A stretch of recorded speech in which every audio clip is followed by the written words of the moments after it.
जय हिंद दोस्तों, आप सभी का स्वागत है एक बार फिर से आपके अपने YouTube चैनल यूनिक ज्ञान में। आज हम BA 5th semester history paper first का चैप्टर फर्स्ट देखेंगे, जिसमें हमें क्या पढ़ना है, प्रथम स्वतंत्रता संग्राम।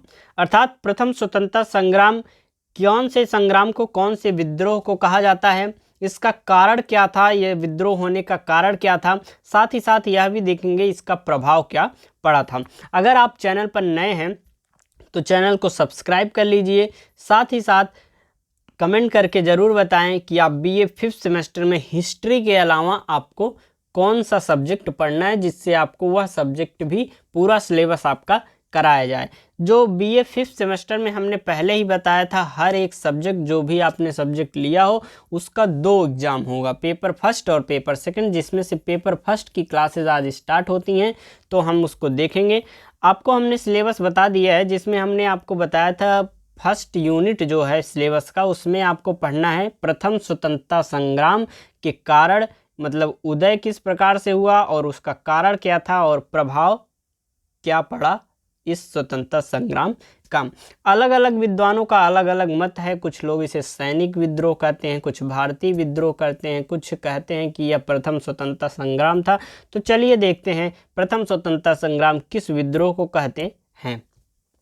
भारतीय प्रथम स्वतंत्रता संग्राम 1857 का भारतीय विद्रोह, जिसे प्रथम भारतीय स्वतंत्रता संग्राम या सिपाही विद्रोह और भारतीय विद्रोह के नाम से भी जाना जाता है। हमने पहले ही आपको बताया, या जो 1857 की क्रांति का जो विद्रोह था उसमें क्या हुआ था कि अलग अलग जो विद्वान थे, विद्रोह के बाद, स्वतंत्रता के बाद, कुछ विद्वानों ने इसे क्या कहा, सिपाही विद्रोह कहा, कुछ ने भारतीय विद्रोह और कुछ ने कहा कि यह भारत के लिए प्रथम स्वतंत्रता संग्राम था। ब्रिटिश शासन के विरुद्ध एक सशस्त्र विद्रोह था। 1857 का जो विद्रोह था वह 1857 में जो हुआ था 10 मई को, यह ब्रिटिश शासन के विरुद्ध एक सशस्त्र, मतलब शस्त्रों के साथ वाला विद्रोह था। यह विद्रोह 2 वर्षों तक भारत के विभिन्न क्षेत्रों में चला। इस विद्रोह का आरंभ छावनी क्षेत्रों में छोटी झड़पों तथा आगजनी से हुआ था, परंतु मार्च में जनवरी मास तक इसने एक बड़ा रूप ले लिया था। मतलब जनवरी के शुरुआत तक इसने एक बड़ा रूप ले लिया था। विद्रोह का अंत भारत में ईस्ट इंडिया कंपनी के शासन की समाप्ति के साथ हुआ। ईस्ट इंडिया कंपनी को समाप्त कर दिया गया भारत में, इसी के साथ विद्रोह जो है वह समाप्त हो जाता है। पूरे भारत पर ब्रिटिश ताज का प्रत्यक्ष शासन आरंभ हो जाता है, जो अगले 10 वर्षों तक चलता है। 1857 की जो क्रांति थी, इस क्रांति की पृष्ठभूमि बहुत पहले से तैयार हो रही थी। भारतीय जनता धीरे धीरे अंग्रेजों के खिलाफ होते जा रही थी, जिसके कई कारण हैं। देखिए, कोई भी विद्रोह हो उसमें अचानक से लोगों के मन में आक्रोश नहीं जगता है। जो उसका शासक होता है जिस जगह का, जितना भी आपने हिस्ट्री में पढ़ा होगा, वह धीरे धीरे हो रहे उन पर अत्याचारों के कारण, अलग अलग कारण से अलग अलग लोग जो है उनके खिलाफ हो जाते हैं और एक विद्रोह का रूप वही ले लेता है। इसमें कई कारण हैं। 1857 की जो क्रांति थी उसके कई कारण हैं, जिसमें पहला कारण हम आपको बताते हैं, आर्थिक कारण। अंग्रेजों ने जमींदारी व्यवस्था, महालवारी व्यवस्था, रैयतवाड़ी, अस्थाई बंदोबस्त इत्यादि द्वारा भारतीय किसानों का अत्यधिक शोषण किया, जिस कारण भारतीय किसान गरीब हो गए। वे इसका कारण अंग्रेजों को मानते हैं। देखिए, 1857 का जो समय था या इससे पहले का समय था, भारत के जो लोग थे, अत्यधिक ज़्यादा संख्या में किसान की मात्रा थी। आवाज़ थोड़ा अच्छी नहीं है। तो क्या बोल रहे थे, किसान जो थे उस समय बहुत ज़्यादा मात्रा में थे। तो किसान अपने अनाजों पर ही जो कमाते थे उसी पर निर्भर थे, उसी से उनका जीवन यापन होता था। तो उस पर अत्यधिक जब उन्होंने नियम लगाया, अत्यधिक कर लगाया, इस प्रकार से आर्थिक स्थिति उनकी और ज़्यादा खराब होती चली गई। यह भी एक कारण था 1857 की क्रांति का। दूसरा और क्या कारण था, सामाजिक कारण। अंग्रेजों ने सती प्रथा, नर बलि, बाल विवाह पर प्रतिबंध लगा दिया तथा विधवा पुनर्विवाह लागू करा दिया, जिस कारण भारतीय समाज में एक क्रांति की भावना आने लगी। देखिए, जो बाल विवाह है, पुनर्विवाह, सती प्रथा, ये सब तो अच्छे रीति रिवाज नहीं थे जिसको अंग्रेज़ों ने समाप्त किए, लेकिन उस समय के लोगों को लगा कि जो अंग्रेज हैं उनकी संस्कृति को भ्रष्ट कर रहे हैं, उनके जो रीति रिवाज हैं उनको ख़त्म कर रहे हैं। तो सामाजिक कारण भी एक था जिसके कारण 1857 की क्रांति में लोगों ने भाग लिया। आगे देखेंगे हम। अगला कारण है प्रशासनिक कारण। लॉर्ड डलहौजी ने हड़प नीति के तहत सतारा, अवध, झांसी, कानपुर, इलाहाबाद, जगदीशपुर, सिक्किम इत्यादि पर अधिकार कर लिया। इसने नाना साहब को पेंशन बंद कर दिया, जिस कारण ये सभी राजा विरोधी हो गए। जो लॉर्ड डलहौजी ने हड़प नीति लाई थी उसके तहत उन्होंने सतारा का राज्य हड़प लिया, अवध का, झांसी का, कानपुर का, इलाहाबाद, जगदीशपुर, सिक्किम, इन सभी का जो एक अधिकार था या उनकी जो राज्य था उसको हड़पने का प्रयास किया, कुछ लोगों का हड़प लिया और नाना साहब का पेंशन बंद कर दिया। ये प्रशासनिक कारण हुआ 1857 की क्रांति का। धार्मिक कारण क्या था? अंग्रेज ईसाई धर्म का अत्यधिक प्रचार करते थे, जिस कारण भारतीय समाज विरोधी हो गए। कहीं भी आप देखिए, जब धर्म का विरोध आप करेंगे किसी भी व्यक्ति के, तो समाज इतनी तेज से मतलब उसमें आक्रोश आ जाता है, लोग अपने धर्म के खिलाफ कभी नहीं सुन सकते हैं। अगला क्या है? तकनीकी कारण। रेल, डाक तथा प्रेस के प्रारंभ होने से विद्रोह की भावना तथा संदेश तेजी से फैलने लगी। जो रेल, डाक, ये सब प्रेस जो चालू किए थे, ये सब तो अंग्रेजों ने अपने लिए प्रयोग करने के लिए ये सब बनवाया था। रेल की व्यवस्था कराई थी, डाक की और प्रेस की। लेकिन क्या हुआ कि जब विद्रोह होने लगा, लोगों के मन में आक्रोश जगने लगा, तो वहाँ की जो संदेश थे एक जगह से दूसरी जगह पहुँचाने के लिए भारतीय भी डाक का यूज करने लगे। रेल का उपयोग किस प्रकार करते थे कि उस समय जैसे एक जगह पर रहते, वहाँ पर कोई विद्रोह करते, वहाँ पर अंग्रेज़ों के खिलाफ विद्रोह करते या अंग्रेज़ों को मारते पीटते और ट्रेन से भाग जाते दूसरी जगह। एक प्रकार से यह भी विद्रोह में कार्य किया था। अगला है सैनिक कारण। भारतीय सैनिकों की दाढ़ी, मूछ, पगड़ी तथा बाला, कड़ा पहनने पर रोक लगा दिया जाता है, जिस कारण सैनिक खिलाफ हो गए थे। देखिए, अलग अलग जो धर्म संप्रदाय के लोग होते हैं उनका कुछ न कुछ मान्यता होता है। जैसे आप देख लीजिए सिखों को, पंजाबियों को देख लीजिए, वो अपना पगड़ी नहीं उतारते हैं। आज भी ऐसा है कि जो सिख सैनिक होते हैं वह हेलमेट नहीं, वह एक क्या पहनते हैं, अपना जो उनका पगड़ी होता है वही पहनते हैं। तो अलग अलग जो धर्म संप्रदाय के लोग थे, मुस्लिमों को दाढ़ी रखना था, मूछ रखना था। राजपूत जो सैनिक थे वह मूछों पर ताव देते थे, उन्हें मूछ नहीं रखने दिया जाता था। साउथ के लोगों बाला पहनने का, कड़ा पहनने का कुछ उनका रीति रिवाज था। तो अपने रीति रिवाजों को वह नहीं छोड़ना चाहते थे। लेकिन जो अंग्रेज था, अंग्रेज अपने सैनिकों को यह सब व्यवस्था डिसिप्लिन में रखना चाहता था। जैसा कि अलग अलग डिसिप्लिन होता है सैनिकों के लिए, लेकिन यह सैनिकों के मन में एक विद्रोह की भावना लाया कि हमें अपने धर्म संप्रदाय का, अपने रीति रिवाजों का पालन नहीं करने दे रहे हैं। तो यह भी सैनिक कारण था। आगे और एक कारण था, ये है तत्कालिक कारण। अंग्रेजों ने बेस फील्ड राइफल के स्थान पर इनफील्ड राइफल को लाया।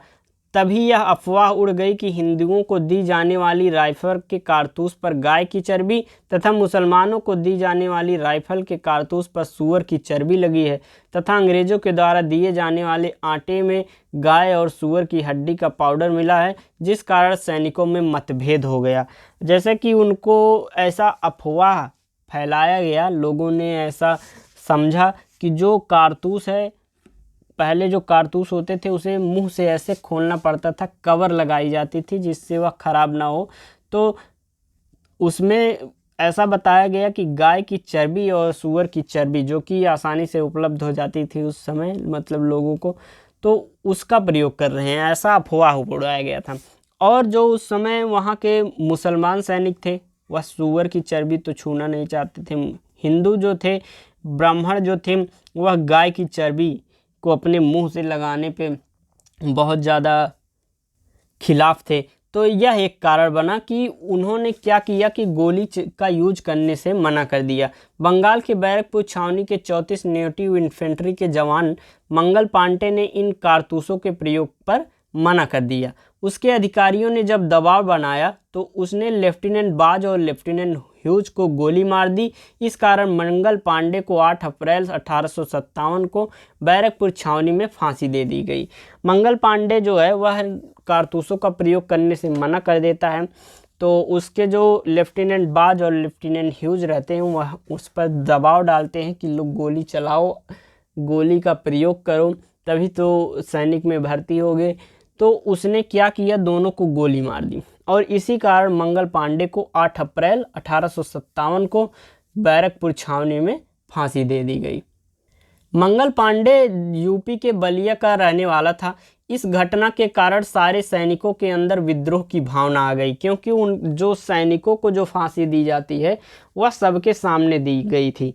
मंगल पांडे को सभी सैनिकों के सामने फांसी दी गई थी, जिसके कारण सैनिकों के अंदर विद्रोह की भावना आ गई कि वह तो अपने हक के लिए बोल रहा था कि उसे गाय की चर्बी, सूअर की चर्बी मुंह में नहीं लगाना था, तो उसे क्यों फांसी दे दी गई। सैनिकों ने 30 मई 1857 को विद्रोह का दिन निर्धारित किया और इसके लिए रोटी तथा कमल के फूल द्वारा संदेश फैलाया गया। जैसे कि आपको पहले के ज़माने में जब निमंत्रण भेजा जाता था तो एक हल्दी भेज दी जाती थी, उसी प्रकार समझ लीजिए जो रोटी और कमल का फूल जो एक्सेप्ट कर लेता था, मतलब जिसको दिया जाता था घर पर वह ले लेता था, मतलब कि वह 1857 की मतलब जो क्रांति होने वाली थी 30 मई 1857 को, उसमें प्रतिभाग कर रहा है। इसी प्रकार लोगों को संदेश फैलाया गया और एकत्रित किया गया। मेरठ के 20 नेटिव इन्फेंट्री के जवान ने 10 मई 1857 को ही विद्रोह कर दिया, क्योंकि जो है अंग्रेजों को 30 मई पर विद्रोह किया जाएगा सैनिकों के द्वारा, लोगों के द्वारा यह भनक लग चुकी थी और उन्होंने सुरक्षा बल धीरे धीरे बढ़ाना शुरू किया था। तो इससे पहले बढ़ाते कि जो 20 नेटिव इन्फेंट्री के जवान थे मेरठ के, उन्होंने 10 मई को ही विद्रोह कर दिया। ये विद्रोही पूरे छावनी के हथियारों को लूटकर 11 मई को दिल्ली पहुंच गए। उन्होंने 10 मई को शुरुआत किया और पूरे उनके छावनी के हथियार को लूटकर 11 मई तक दिल्ली पहुंच गए। विद्रोहियों ने दिल्ली पहुंचकर दिल्ली की छावनी को जीत लिया और बहादुर शाह जफर को विद्रोह का नेता जबरदस्ती घोषित कर दिया। उस समय मुगल शासक कौन था? बहादुर शाह जफर, जो कि एक प्रकार से उस समय का सबसे महत्वपूर्ण शासक था। तो उसे ही जबरदस्ती सैनिकों ने क्या कर दिया, विद्रोह का नेता घोषित कर दिया। 4 जून 1857 को बेगम हजरत महल ने लखनऊ से विद्रोह कर दिया। 5 जून 1857 को नाना साहब तथा तात्या टोपे ने कानपुर से विद्रोह कर दिया। तात्या टोपे का मूल नाम क्या था? रामचंद्र पांडुरंग था। ये झांसी के रानी के गुरु थे। झांसी से विद्रोह किसने किया? मनुबाई ने, अर्थात झांसी की रानी ने किया। ये बनारस की रहने वाली थी, जिनका विवाह ग्वालियर के राजा गंगाधर राव से हुआ था। ग्वालियर की राजधानी जो थी इस समय झांसी थी उस समय। उन्होंने ली ग्रांड को 23 अप्रैल 1858 को पराजित कर दिया। पटना से विद्रोह पुस्तक विक्रेता जो थे पीर अली ने किया था। पटना से किसने विद्रोह किया था? पीर अली ने किया था। आरा के जगदीशपुर के जमींदार वीर कुंवर सिंह ने विद्रोह किया था। आरा से किसने विद्रोह किया था? वीर कुंवर सिंह ने। किंतु कुंवर सिंह के हाथ में गोली लग गई थी, जिस कारण उन्होंने हाथ स्वयं काट कर गिरा दिया, जिस कारण कुछ दिन बाद उनकी मृत्यु हो गई थी। कुंवर सिंह जो थे उनको विद्रोह के समय में उनके हाथ में जो है वह चोट लग गई थी, गोली लग गई थी, तो उसके कारण वह रुके नहीं विद्रोह में। उन्होंने अपना हाथ ही काट लिया, जहाँ से गोली लगी थी उसके आगे से हाथ काट लिया और विद्रोह में भाग लेते रहे। लेकिन उन्होंने जो हाथ काटा था उसी कारण कुछ दिनों बाद उनकी मृत्यु हो जाती है। कुंवर सिंह के भाई को गोरखपुर जेल में डाल दिया गया, जहां उनकी भी मृत्यु हो गई। बिहार सरकार जो है 23 अप्रैल को विजय दिवस के रूप में मनाती है। आगे हम देखेंगे विद्रोह दबाने वाले अंग्रेज सेनापति, मतलब कहां से किसने विद्रोह किया था, इसको हम पॉइंट वाइज देखेंगे और किसने उस विद्रोह को दबाया था यह भी देखेंगे। दिल्ली की बात करें, दिल्ली में किसने विद्रोह किया था? बहादुर शाह द्वितीय ने, और इसे दबाया था निकलसन तथा हडसन ने। फैजाबाद अयोध्या से मौलवी अहमदुल्लाह ने जो है विद्रोह किया था और कर्नल रेनड ने दबाया था दबाया हुआ था, मतलब वहाँ पर जो विद्रोह था कर्नल रेनल्ड ने दबाया था। फतेहपुर अजीमुल्लाह ने किया था विद्रोह और कर्नल रेनल्ड ने दबाया था। बरेली से खान बहादुर खान ने किया था और विंसेंट आयर ने दबाया था। लखनऊ से हजरत महल ने विद्रोह किया था, कैंपवेल ने दबाया था। कानपुर से नाना साहब ने विद्रोह किया था, कैंपवेल ने दबाया था। झांसी की रानी मनुबाई, झांसी से मनुबाई ने विद्रोह किया था और ह्यूरोज ने दबाया था। ग्वालियर से तात्या टोपे ने विद्रोह किया था और ह्यूरेज ने दबाया था। देखिए बहुत ही इंपॉर्टेंट है, आपको यह जरूर याद कर लेना है कि कहाँ से किसने विद्रोह किया था। सबसे पहले आपको बताते हैं, दिल्ली से बहादुर शाह द्वितीय ने विद्रोह किया था। फैजाबाद से मौलवी अहमदुल्लाह, फतेहपुर से अजीमुल्लाह, बरेली से खान बहादुर खां, लखनऊ से हजरत महल, कानपुर से नाना साहब, झांसी से मनुबाई, ग्वालियर से तात्या टोपे। आगे देखेंगे हम, इलाहाबाद से लियाकत अली ने विद्रोह किया था, कर्नल नील ने दबाया था। जगदीशपुर से कुंवर सिंह ने विद्रोह किया था, ली ग्रांड ने दबाया था। पटना से पीर अली ने विद्रोह किया था और विंसेंट आयर ने विद्रोह को दबाया था। अगर हम बात करें तो कर्नल नील, लॉरेंस तथा हैबलग विद्रोह को दबाते समय मारे गए थे। कौन कौन? कर्नल नील, लॉरेंस, हैबलग, तीनों लोग मारे गए थे। 1859 में जब तात्या टोपे पकड़े गए तो विद्रोह को पूर्णतः समाप्त समझा जाने लगा।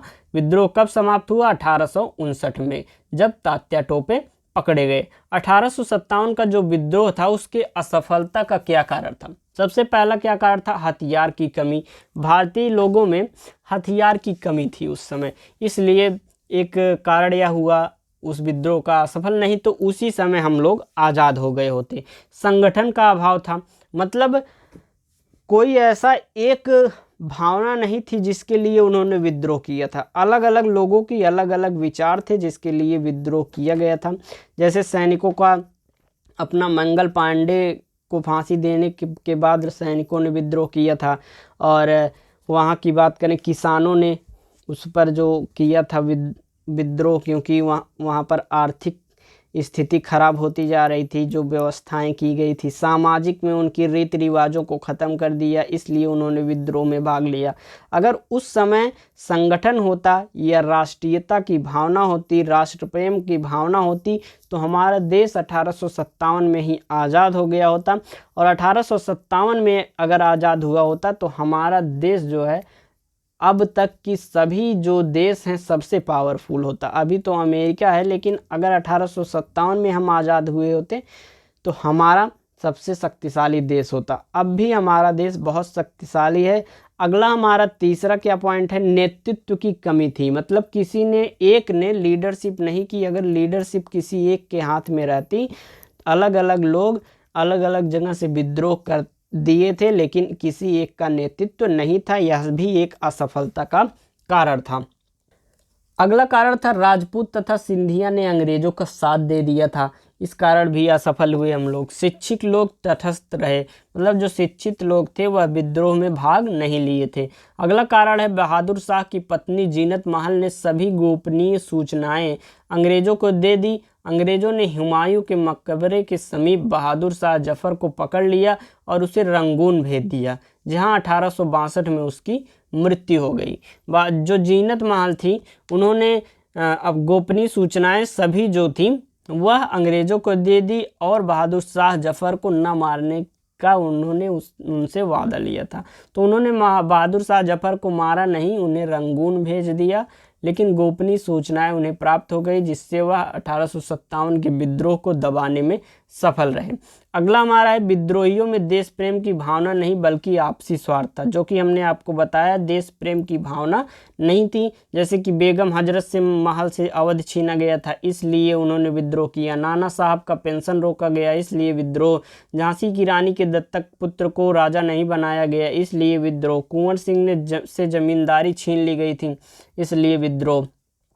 अर्थात अलग अलग लोगों का अलग अलग कारण था विद्रोह करने का। विद्रोह के दौरान इलाहाबाद को अंग्रेजों ने आपातकालीन केंद्र बनाया था। जब विद्रोह समाप्त हुआ तो इंग्लैंड की महारानी ने अपना घोषणा पत्र लॉर्ड कैनिंग को भेजा। लॉर्ड कैनिंग ने इसे 1858 में इलाहाबाद में पढ़कर सुनाया था। इस घोषणा के अनुसार ईस्ट इंडिया कंपनी को समाप्त कर दिया गया और भारत का शासन इंग्लैंड की महारानी को दे दिया गया। 1857 की क्रांति जब खत्म हुई थी 1858 में, तब लॉर्ड कैनिंग ने जो उनका घोषणा पत्र पढ़ के सुनाया था इंग्लैंड की महारानी का, उसमें लिखा था कि ईस्ट इंडिया कंपनी को अब समाप्त कर दिया जाता है। उन्होंने बताया ब्रिटेन ने यह वादा किया कि वह नया क्षेत्र पर कब्जा नहीं करेंगे, अर्थात जितना क्षेत्रों पर उनका अधिकार है इससे आगे वह नहीं बढ़ेंगे। विद्रोह के समय इंग्लैंड के प्रधानमंत्री पाम अस्टरलिन थे तथा भारत का गवर्नर जनरल लॉर्ड कैनिंग था। विद्रोह समाप्ति के बाद पिल आयोग की सिफारिश पर सेना का पुनर्गठन किया गया और सेना में राजपूत तथा ब्राह्मणों की संख्या घटा दी गई, जबकि नेपाली तथा पठान की संख्या बढ़ा दी गई, क्योंकि राजपूत और ब्राह्मण जो थे वह विद्रोह में भाग लिए थे सर्वप्रथम, और वह कुछ मजबूत थे और अंग्रेजों का कहना अधिक नहीं मानते थे।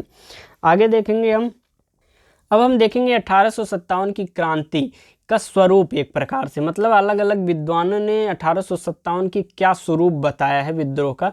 तो डिजरायली ने कहा है यह राष्ट्रीय विद्रोह था। डिजरायली ने क्या कहा है कि यह एक प्रकार से राष्ट्रीय विद्रोह था। सिले और लॉरेंस ने कहा यह सैनिक विद्रोह था। बीडी सावरकर ने क्या है, यह प्रथम स्वतंत्रता संग्राम था। जेम्स ऑटम ने कहा है यह हिंदू मुस्लिम षड्यंत्र था। रीज ने कहा है यह ईसाइयों के विरुद्ध धर्म युद्ध था। टी.आर. होम्स ने कहा है यह सभ्यता और बर्बरता का युद्ध था। और आर.सी. मजूमदार ने कहा है यह ना तो प्रथम, ना ही राष्ट्रीय और ना ही स्वतंत्रता संग्राम था। उनका मतलब यह कुछ नहीं था। अगला 8वां रामविलास शर्मा जी ने क्या कहा है, उन्होंने कहा है कि यह जन क्रांति थी। और लास्ट में हम देखेंगे 1857 की क्रांति में विभिन्न लेखकों द्वारा लिखी गई पुस्तकें, मतलब 1857 के ऊपर किसने क्या क्या पुस्तकें लिखी हुई हैं। अगर आप वीडियो अच्छे से समझ में आई हो, चैनल सब्सक्राइब कर लीजिए। पूरा सिलेबस आपको इसी प्रकार चैप्टर वाइज कराया जाएगा। वीडियो को लाइक अवश्य करें और कमेंट करके अपना फीडबैक दें। अपने दोस्तों के पास ज़रूर शेयर करें, जिससे वह भी इस वीडियो का लाभ उठा सकें। तो पहली पुस्तक क्या थी 1857, जिसको लिखा था सुरेंद्र नाथ सिंह और मौलाना अबुल कलाम ने। महान विद्रोह अशोक मेहता ने लिखा था। 1857 का विद्रोह पीसी जोशी ने लिखा था।